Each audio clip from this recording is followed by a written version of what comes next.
បងអើយមានរឿងអ្វីប្រលឹងបងព្រួយបងភ័យខ្លាចណាស់តែស្រីនាងខឹងម្ដេចក៏យំមកយ៉ាងនឹងខឹងនឹងបងរឿងអ្វីឬអូនប្រច័ណ្ឌនឹងបងរឿងដែលហុំកន្លងបងឈួតមួយពេលខ្លីតែដល់ពេលនេះបងយល់ច្បាស់ហើយពិសីសូមអូនឈប់មកសង្ស័យគ្មានថ្ងៃក្បត់ស្រីទៀតទេ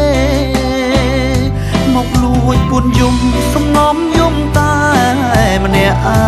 ងឲ្យបងចំបែងស្ទើបែងអូឡា